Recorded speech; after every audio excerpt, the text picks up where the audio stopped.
is the single most important thing to remember when working with someone who's traumatised? From an EMDR perspective, the most important thing to remember is that to be effective with the trauma, you have to be prepared to go in where it hurts, and to have the courage to do that, and to be able to survive the client's distress.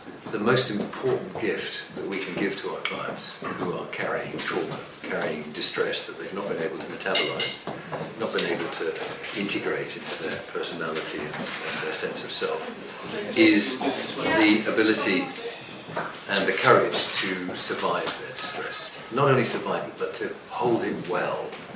I think that's true of any trauma therapy, whatever tool you use to actually do the work, whether you're using the transference in analytic, relational-based therapy, or using the relationship primarily as your main tool, whether you're using body and sensory motor, or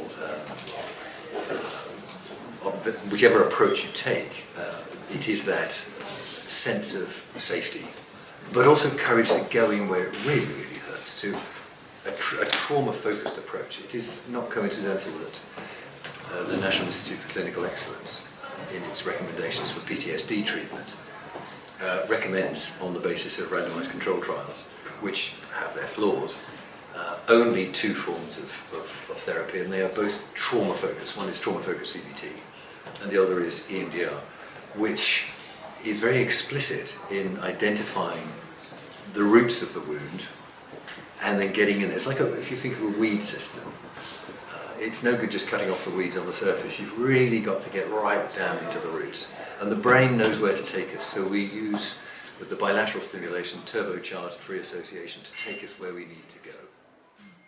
Thank you very much.